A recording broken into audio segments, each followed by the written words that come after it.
el arte que se hace para venderse no sirve. Salvador Elizondo, que era el más brillante y el más importante de los escritores de su generación. Podemos decir que era un escritor, en lo que se entiende en pintura, a la prima. Estaba señalado, por así decir, por los rumbos del arte.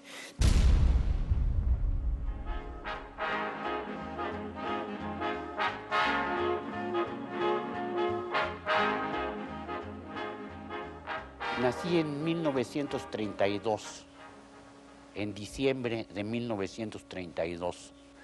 Mis padres son Salvador Elizondo y Josefina Alcalde.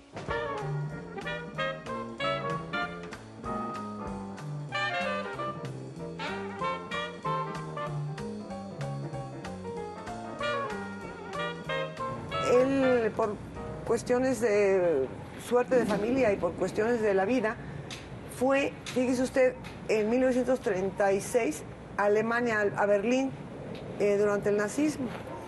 De manera que él aprendió a leer y a escribir en alemán, porque tenía 4 años. Era pues la época del aprendizaje. Y esto para él lo marcó para siempre, porque su intelecto se movía entre el alemán y el español. Que a los 2 o 3 años es enviado por el gobierno de México como representante diplomático, ni más ni menos que a la Alemania del Tercer Reich.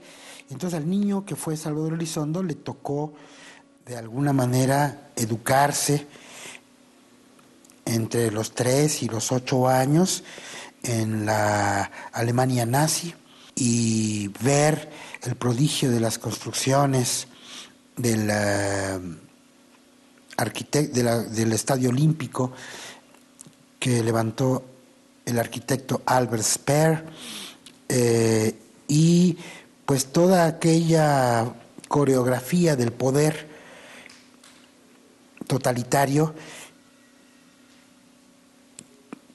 asociado a este pintorzuelo austriaco vienés que devino dirigente o que se transformó en dirigente, jefe de su manada, que fue Adolf H. Bueno, Elizondo venía de ahí. Fui al colegio alemán donde aprendí a leer y escribir, naturalmente, ¿no? Por el primer año de escuela. Fui al colegio alemán porque, como ya dije, mi lengua usual, mi lengua materna, por así decirlo, era el alemán, que era el que había yo aprendido en Alemania cuando era chico. Y ya cuando era un poco más grande, pues ya que estábamos en México, me pusieron en el colegio alemán para que no se me olvidara el alemán. Él regresa a México con su familia en el 38 finales, de manera que está casi 4 años, se va en 34, y está ahí varios años, regresa y tiene que volver a aprender español. Él lo mete en el colegio alemán para que no perdiera el alemán. Pero luego, cuando ya vino la guerra, me tuvieron que sacar porque el colegio alemán fue intervenido y ya era mal visto que los mexicanos fueran al colegio alemán. Después, cuando ya salí del colegio alemán, fui al colegio México. Sus padres se separaron y antes de que termine 5º año de primaria, lo mandan a un internado en Estados Unidos y va desde el sexto de primaria hasta que concluye la secundaria. La secundaria fui enviado a una academia militar en Estados Unidos.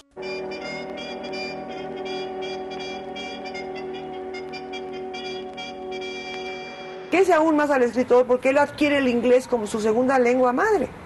Al estar 4 años en constante contacto con estos idiomas, tanto el idioma chicano como el idioma gringo que hablaban, y más el idioma, digamos, chicano de la gente bien, porque tenía tías en Estados Unidos.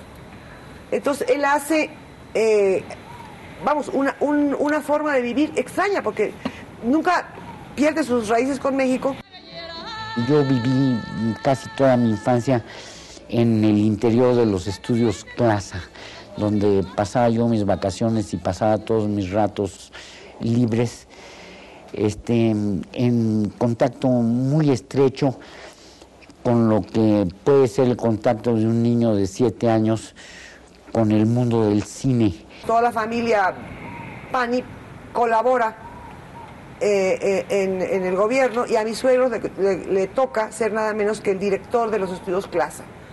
En los estudios Clasa, de los cuales mi papá era el director en aquella época. Después los estudios Clasa se convirtieron en una compañía productora de cine a la cual yo seguí ligado por razones de orden familiar. El gran cine mexicano de la época de oro lo produjo mi suegro.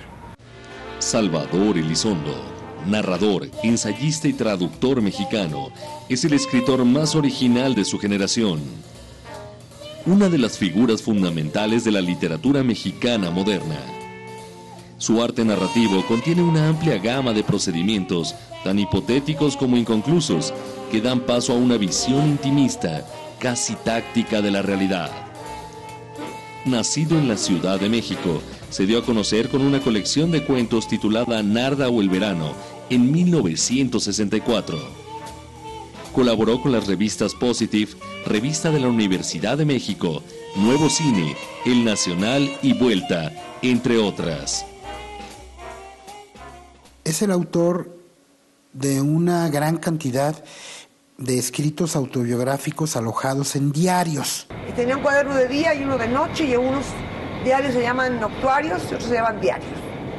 La editorial Letras Libres publicó a lo largo de un año, hace un par de años, toda una secuencia selecta de diarios. Son extraordinarios, están llenos de dibujos, de recuerdos, de ocurrencias, de cuentos esbozados y la narración de su vida diaria.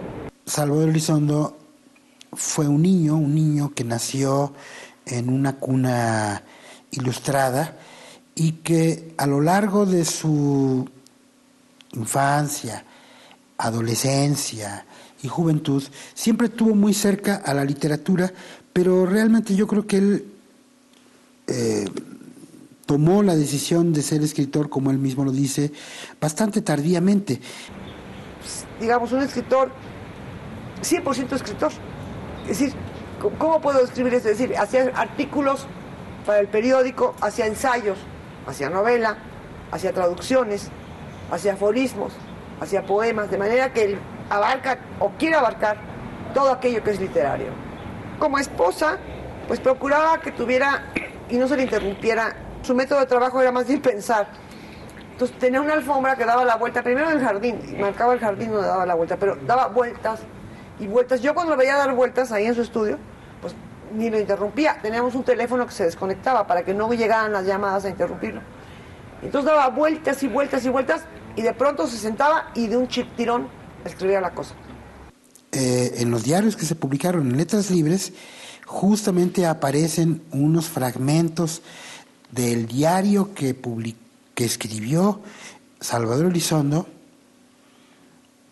siendo adolescente en esa escuela militarizada o pequeño campo de concentración, llamémoslo así. Bueno, ya lo describí, era un hombre simpático, muy inteligente, con una cultura, era una enciclopedia. Usted le preguntaba, yo decía, oye, Salvador sabía todo. Elsinor,